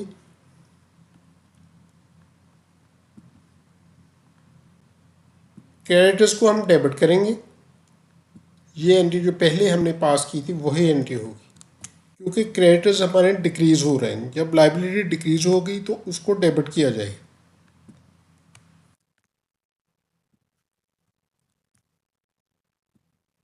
इसकी वैल्यू क्या है? 1.5 मिलियन। वो यहाँ से हम उठाएंगे ये वैल्यू। और इसकी डेट क्या है? 6 जून। ये हम क्रेडिटर्स को हमने डेबिट किया है, पोस्टिंग ये हो गई है। क्रेडिटर्स को हमने डेबिट किया है और इसके बाद हम बैंक को क्रेडिट करेंगे। ये क्रेडिटर्स को डेबिट किया है तो क्रेडिटर्स का नाम आ जाएगा यहाँ पर, और यहाँ पर इसकी डेट जो है वो 6 जून है, तो वो 6 जून हम लिख देंगे इसी तरह से।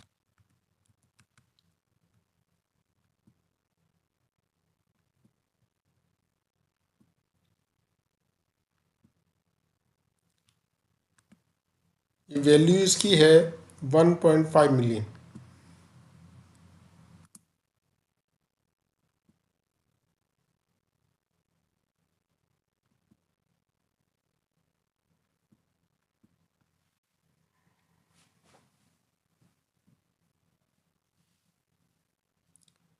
इसके बाद हमारी एंट्री है 30 जून को।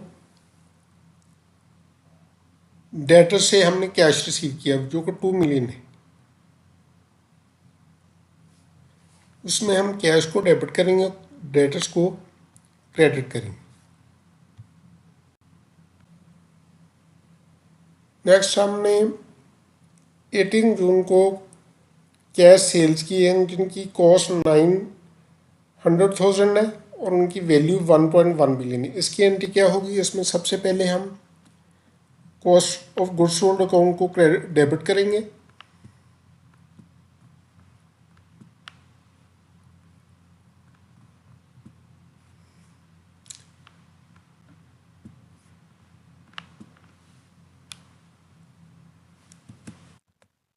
ये डेट आ जाएगी इसकी, और इसके बाद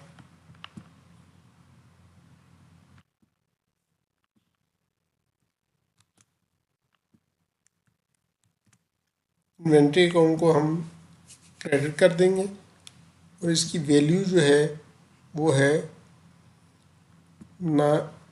900,000।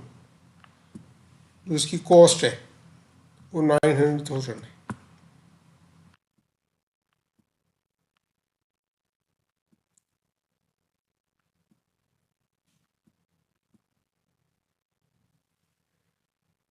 अब इसी की एंट्री हम इस कॉरस्पॉन्डिंग एंट्री ये करेंगे कि इन्वेंट्री अकाउंट को डिक्रीज करेंगे। ये हमारी सेल होगी, उतने हमारे जो इन्वेंट्री में गुड्स पड़े हुए हैं वो डिक्रीज हो जाएंगे, तो इन्वेंट्री को हम क्रेडिट करेंगे।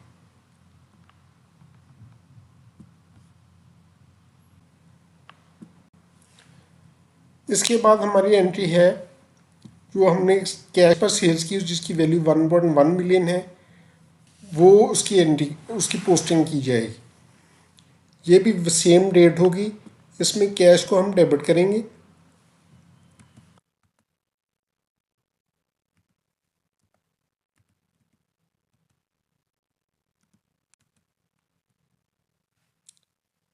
और सेल्स को क्रेडिट क्रेडिट कर देंगे।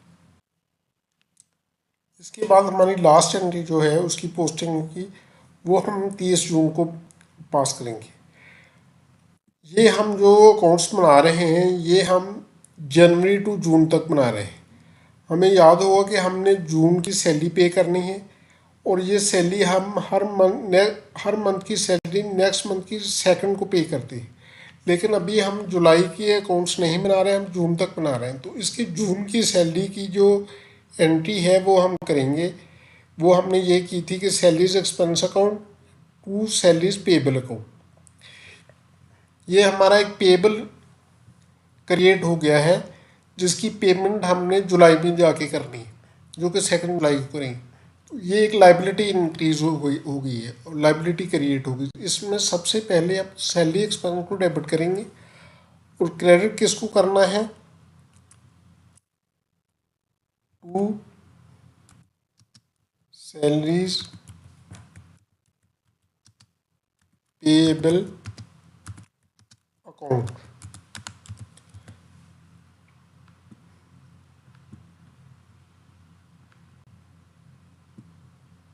यहाँ बैंक अकाउंट क्रेडिट नहीं हुआ क्योंकि अभी हमने पेमेंट नहीं की, हमने सिर्फ सैलरी की एंट्री की। ये है अक्रूड अकाउंटिंग का प्रिंसिपल। आपकी जब पेमेंट बेशक बाद में हो, लेकिन आपने जो जब ट्रांजैक्शन हो गई है तो उसी वक्त उसको रिकॉर्ड करना है। एक होता है क्रूड अकाउंटिंग और एक होती है कैश अकाउंटिंग।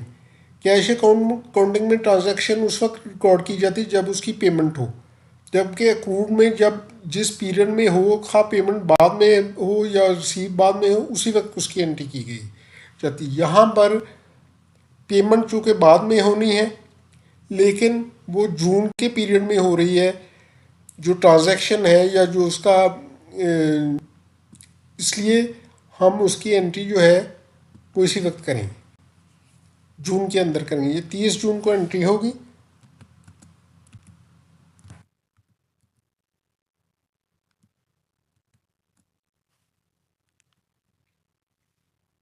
और इसकी वैल्यू होगी 200,000।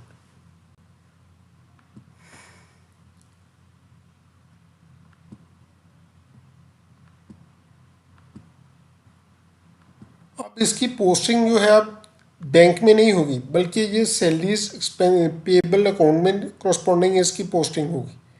वो हमने ये लाइबिलिटीज़ में हमारा एक लेजर बनाया था, सैलरीज पेएबल अकाउंट। इसकी क्रेडिट साइड पर जाके हम सैलरीज एक्सपेंस अकाउंट को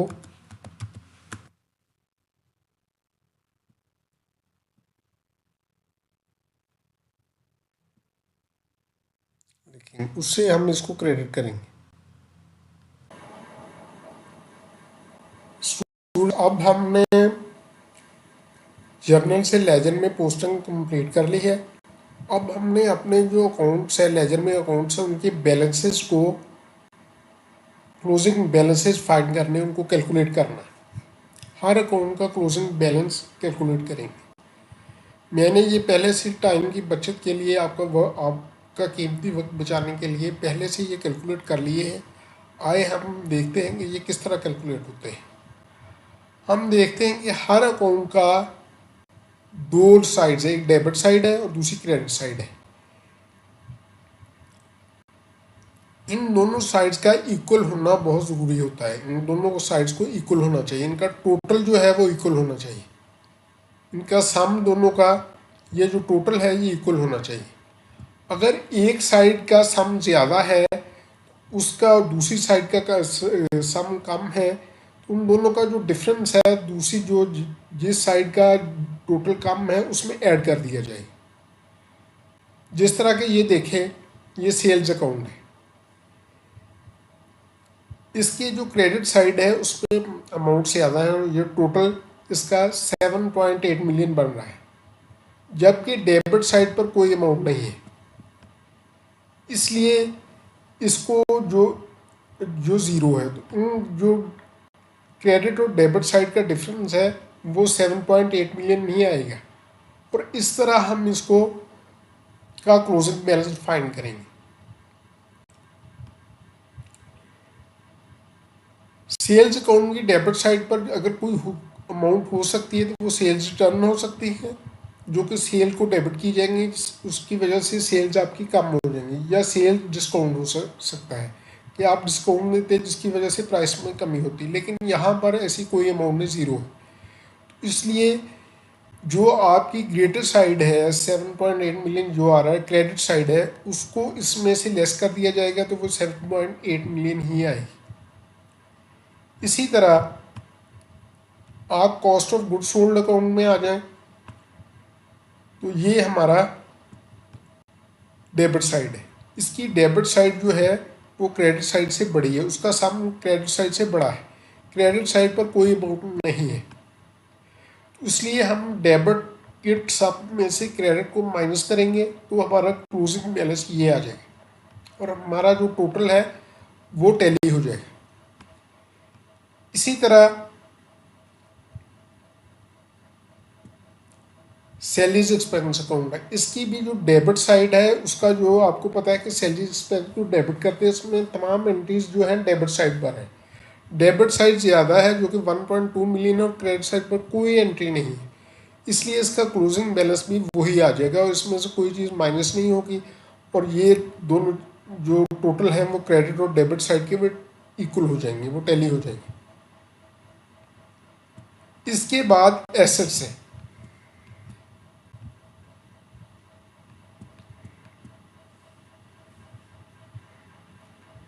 एसेट्स में जो अब आप देखेंगे कैश अकाउंट है, इसका टोटल 6.3 मिलियन है,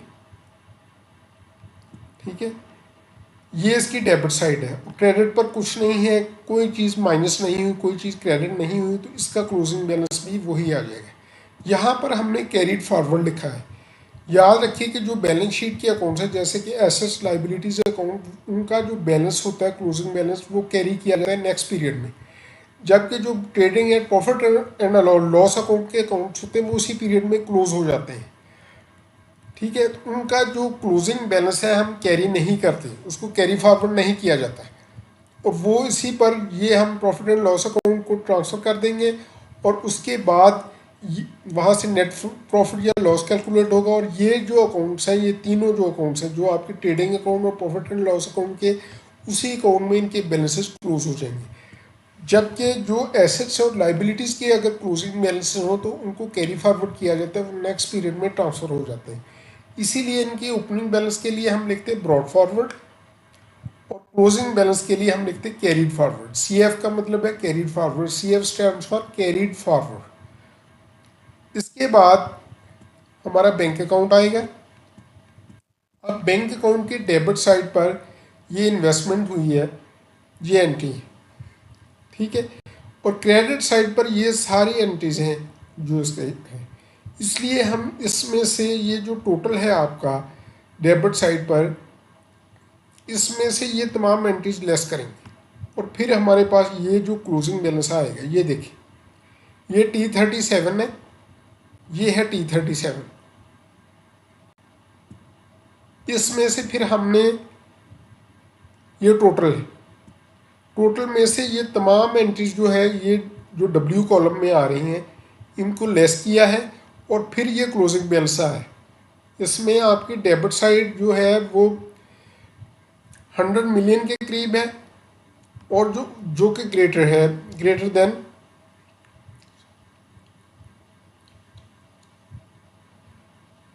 that is greater than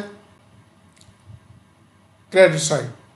debit side credit side से बड़ी है और इसलिए हम इसके डेबिट के टोटल में से ये क्रेडिट की जितनी भी आइटम्स हैं वो लेस कर देंगे और हमारा क्लोजिंग बैलेंस आ जाएगा। वो डिफरेंस जो होगा वो हमारा क्लोजिंग बैलेंस होगा। इसके बाद इसी तरह हम डेटर्स का करेंगे। डेटर्स के भी इसके डेबिट साइड पर ये एंट्रीज है, सेल्स हमने किए तो हमारे डेटर्स को हमने डेबिट किया था, जो क्रेडिट पर सेल्स हुए उस तमाम डेटर्स अकाउंट को क्रेडिट हुई डेबिट हुई। उसके बाद जब हमने डेटर से कैश रिसीव किया तो उतना डेटर्स की अमाउंट कम हो गई, वो हमने डेटर्स को क्रेडिट कर दिया है। ये जो इधर है ये आपका क्रेडिट साइड पर आ जाए और ये इनका जो टोटल है डेबिट साइड का जो कि 4.5 मिलियन है उसमें से ये दोनों अमाउंट्स को लेस करेंगे तो आपका ये 1.5 मिलियन क्लोजिंग बैलेंस आ जाए। ठीक है, यहाँ पर ये ये हमने T55 क्या है, ये टोटल ऑफ डेटर्स है और इसका फार्मूला देखें आप, ये T55 total of debit side है और इसके बाद ये तमाम जो हैं ये सेल्स हैं जो कि W43 से शुरू होकर ये W43 है जिसमें बाय कैश अकाउंट और यहाँ तक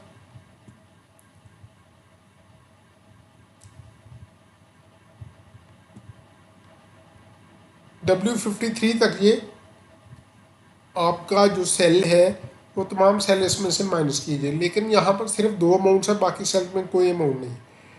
लेकिन वो फार्मूले के लिए अगर हमने लिखा है आपको समझाने के लिए ये पूरा फार्मूला यहाँ लिख दिया है।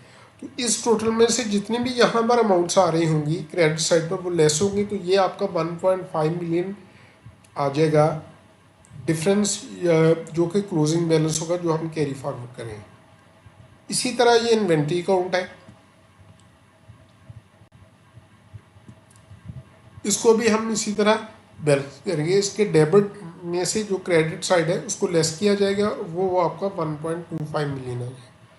और इसी तरह हम ये हमारा कंप्यूटर, फर्नीचर एंड फिक्सचर और बिल्डिंग अकाउंट को करेंगे। ये आप खुद भी करके देखिए, आपको इसकी समझ आएगी। इसके बाद ये हमारी जो लाइबिलिटीज़ एंड कैपिटल आ जाएगा। लाइबिलिटीज़ का जो नॉर्मल बैलेंस है वो क्रेडिट होता है, इसलिए इनकी क्रेडिट साइड जो है वो डेबिट साइड से बड़ी होती है नॉर्मल तौर पर। इसलिए यहाँ पर हम क्रेडिट साइड का जो टोटल है उसमें से जो डेबिट साइड पर एंट्रीज हुई हैं वो लेस करेंगे। ये 7.5 मिलियन है, इसमें से ये दो एंट्रीज हैं ये लेस करेंगे तो हमारे पास ये 4 मिलियन आ जाएगा जो कि इसका क्लोजिंग बैलेंस है, जो कि फिर आगे कैरी फॉरवर्ड होगा। याद रखिए कि एसेट्स और एक्सपेंसेस या कॉस्ट का जो होता है क्लोजिंग बैलेंस वो नॉर्मली क्रेडिट साइड पर आता है जो कि उनका नॉर्मल बैलेंस होता है, और जो लाइबिलिटीज कैपिटल का जो क्लोजिंग बैलेंस है वो डेबिट साइड पर आता है, क्योंकि उनकी डेबिट साइड क्रेडिट साइड से स्मॉलर होती है, कम होती है, इसलिए उनका जो डिफरेंस है जो क्रेडिट माइनस डेबिट किया जाता है और ये हमारे पास आएगा यहाँ से। हमने इस टोटल में से जो क्रेडिट का टोटल है 7.5 मिलियन, उनमें से यहाँ पर जितनी भी अमाउंट्स आ रही थी यहाँ से लेकर ये AA8 से लेकर AA18 तक ये तमाम अमाउंट्स माइनस करनी है हमने। अब यहाँ पर सिर्फ दो अमाउंट्स हैं जो कि 2 मिलियन 1.5 मिलियन की है और यही माइनस होंगे और ये आ जाएगा आपका 4 मिलियन। ठीक है, इसके बाद इसी तरह हम करेंगे सैलरीज को भी बैलेंस। सैलरीज में क्रेडिट साइड पर एक ही सैलरीज पेएबल में एक ही एंट्री है और उसको हम टोटल करेंगे और उसी को हम इधर लिख देंगे, क्योंकि यहाँ डेबिट साइड पर कोई एंट्री नहीं है तो इसका जो इसमें से ये ज़ीरो को लेस करेंगे तो वो 200,000 ही आएगा। तो इस तरह ये जो है ये बैलेंस हो जाएगा, आपका क्लोजिंग बैलेंस ये आएगा। इसके बाद ये कैपिटल अकाउंट आ जाएगा। कैपिटल अकाउंट में भी हम यही एंट्री करेंगे, इसका टोटल वही रहेगा और इधर कोई अमाउंट नहीं, इसलिए माइनस करके यही चीज़ आ जाएगी। इस तरह ये हमारा बैलेंस हो जाएगा। ये इस तरह हमने इनके क्लोजिंग बैलेंसेस कैलकुलेट कर लिए हैं। अपने अगले वीडियो में हम इनका ट्रायल बैलेंस, इन्हीं बैलेंसेस से ट्रायल बैलेंस बनाने की कोशिश करेंगे और उससे समझेंगे कि ट्रायल बैलेंस किस तरह बनता है। और अकाउंटिंग साइकिल में हम आगे इसी तरह अपनी वीडियोस का सिलसिला जारी रखेंगे। आप इस वीडियो को अच्छी तरह शुरू से लेकर आखिर तक देखें और इसको समझें। ये हमने पहले इसकी पोस्टिंग किस तरह की और उसके बाद ये जो है बैलेंसेज हैं ये किस तरह कैलकुलेट हुए। इसी से आपकी जो अकाउंटिंग की बेस है सारी बनेगी। आपका बहुत बहुत शुक्रिया। खुदा हाफिज़।